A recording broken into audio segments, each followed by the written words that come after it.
Irmãos e irmãs, paz e bênção do Senhor. Estamos reunidos em nome do Pai, do Filho e do Espírito Santo. Amém.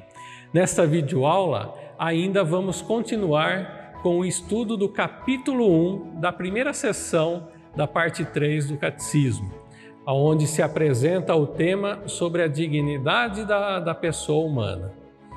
Especificamente neste vídeo, vamos estudar o artigo 7, que trata sobre as virtudes. Olhando o texto base, recomendo a cada um de vocês a leitura dos parágrafos do 1803 ao 1845. Iniciando esta aula, podemos meditar a seguinte passagem que está em Filipenses. Peço a vocês que peguem a sua Bíblia na carta aos Filipenses, no capítulo 4, versículo 8. E assim diz a palavra: Quanto ao mais, irmãos, tudo que é verdadeiro, tudo que é digno de respeito, tudo que é justo, tudo que é puro, tudo que é amável, tudo que é honroso, se é virtude ou louvável, pensai nisso. Palavra do Senhor. Orientados por esta palavra, onde nós meditamos que tudo que é verdadeiro, tudo que é nobre e justo, tudo que é puro e amável e de boa reputação, tudo isso é virtude e digno de louvor. Segundo o Catecismo, o que vem ser então virtude? Virtude é a vontade constante e firme de praticar o bem. Permite à pessoa não somente praticar atos bons, mas dar o melhor de si mesma.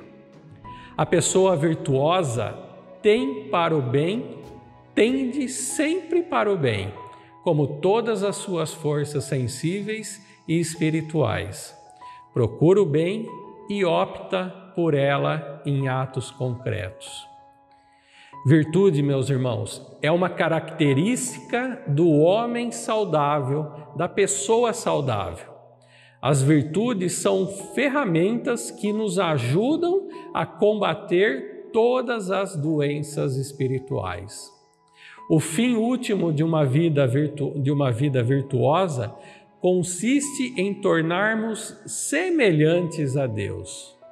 E para uma melhor compreensão sobre as virtudes, podemos identificar as virtudes como humanas e teologais. Nós cultivamos e usamos as virtudes humanas para conviver bem com as outras pessoas, no meio da nossa família, na nossa comunidade, no mundo. Enfim, onde estivermos nos relacionando com os outros. Também devemos cultivar as virtudes teologais no nosso relacionamento com Deus. Assim, a palavra latina virtus originou em português a palavra virtude, que significa um conjunto de qualidades próprias do ser humano. E o homem nasceu para fazer o bem. As virtudes humanas são perfeições habituais e estáveis da inteligência e da vontade, que regulam os nossos atos, ordenam as nossas paixões e guiam a nossa conduta segundo a razão e a fé. E essas virtudes humanas são chamadas de virtudes cardeais, que são elas: prudência, justiça, fortaleza e temperança. A prudência, meus irmãos, dispõe a razão para discernir em todas as circunstâncias o nosso verdadeiro bem e escolher os justos meios para o atingir. Ela é a mãe de todas as virtudes. Irmãos, grave bem essas palavras: a realização do verdadeiro bem. A prudência vem ser a chave para cada um de nós realizarmos a tarefa fundamental que recebemos de Deus. E essa tarefa é a perfeição do próprio homem, que é a santidade. Não devemos usar meios maus para chegar a um fim bom. Já a virtude da justiça, ela consiste num constante e firme vontade de dar aos outros o que lhe é devido. Ela regula nossa convivência, possibilita o bem comum e defende a dignidade humana. Essa virtude trata de nossos direitos e os dos nossos deveres e diz respeito ao outro, ao nosso próximo, à comunidade e à sociedade. Já a virtude da temperança é o autocontrole, o autodomínio, a renúncia e a moderação. A temperança ordena os afetos, domestica os instintos e sublima as paixões. Organiza a nossa sexualidade e modera os impulsos e os nossos apetites. Ela abre o caminho para a contingência, a castidade, a sobriedade e o desapego. A temperança é próprio da temperança o cuidado conosco mesmo, com os outros e com a natureza. A temperança não permite que sejamos escravos, mas livres e libertadores, e nos encaminha para o cumprimento dos deveres e para a maturidade humana. Sem renúncia não há maturidade. Grande fruto da renúncia é a alegria e a paz. Já a fortaleza, meus irmãos, faz cada um de nós fortes no bem, fortes na fé e no amor.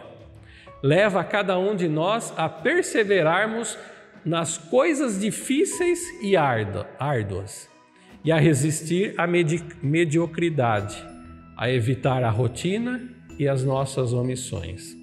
É pela fortaleza que vencemos a apatia, a acomodação e abraçamos os desafios e a profecia. A fortaleza é a virtude dos profetas, dos heróis, dos mártires e dos pobres. Hoje, a fortaleza nos leva a enfrentar a depressão, o estresse, as doenças, os golpes da vida. E grandes são os conflitos humanos, não é mesmo? Porém, maior é a força para superá-los. E Jesus mesmo disse: coragem, eu venci o mundo. Quando nós recebemos, irmãos, o sacramento do batismo, é infundida em nós a graça santificante, que nos torna capazes de nos relacionar com a Santíssima Trindade e nos orienta na maneira cristã de agirmos. O Espírito Santo se torna presente em nós, fundamentando as virtudes teologais. E quais são as virtudes teologais? Que são 3: fé, esperança e caridade. E como fundamentação bíblica, eu peço a cada um de vocês que meditem aí em casa, após a visualização deste vídeo, meditem a primeira carta aos Coríntios, lá no capítulo 13, dos versículos do 1 ao 13. Você pode, se quiser, pausar esse vídeo neste momento para fazer a leitura dessa palavra, ou após da visualização desse vídeo, faça essa leitura. Já citamos as virtudes teologais, fé, esperança e caridade. Já a fé, como virtude teologal, é a fé pela qual cremos, é pela fé em que cremos em Deus, em tudo o que Ele nos revelou e o que a Igreja nos propõe para acreditarmos, porque Ele é a própria verdade. É pela fé, meus irmãos, que o homem se entrega a Deus livremente. Por isso, o cristão, o crente, procura conhecer e fazer a vontade de Deus, porque a fé opera pela caridade, a fé opera pelo amor. Já a virtude da esperança, que é a virtude teologal por meio da qual desejamos e esperamos de Deus a vida eterna como nossa felicidade, colocando a nossa confiança nas promessas de Cristo e apoiando-nos na ajuda da graça do Espírito Santo para merecê-la e perseverar até o fim da vida terrena. Já a virtude da caridade, que é a virtude teologal pela qual nós amamos a Deus sobre todas as coisas e ao próximo como a nós mesmos, por amor de Deus. Jesus faz dela um mandamento novo, a plenitude da lei, amar a Deus sobre todas as coisas e ao próximo como a nós mesmos. A caridade, meus irmãos, é o vínculo da perfeição, conforme podemos ler lá em Colossenses capítulo 3, versículo 14. A caridade é o vínculo da perfeição e o fundamento de todas as outras virtudes, que ela anima, inspira e ordena. Sem ela não sou nada e nada me aproveita.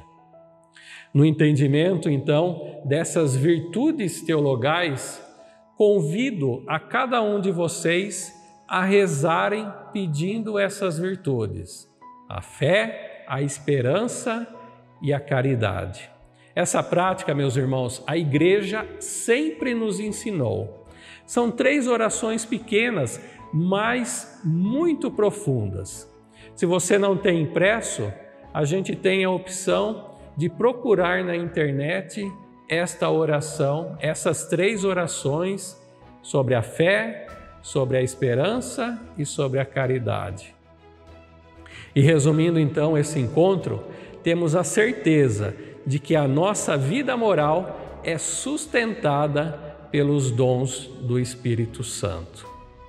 Os 7 dons do Espírito Santo, que nós vamos estudar futuramente, como bem sabemos, são a sabedoria, o entendimento, o conselho, a fortaleza, a ciência, a piedade e o temor de Deus.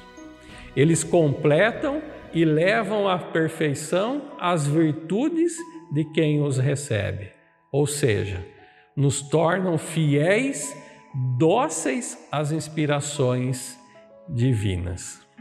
E como prática de crescimento na doutrina da Igreja Católica, eu convido novamente a cada um de vocês a fazerem aí em casa a leitura dos parágrafos do 1803 ao 1845, que trata dos temas abordados nesse vídeo. Também convido a cada um de vocês a rezarem as orações pedindo as virtudes teologais, fé, esperança e caridade. Vamos meditar também, convido a cada um de vocês, a passagem que está lá em Gálatas, no capítulo 5, versículo 22. Gálatas 5, 22 ao 23.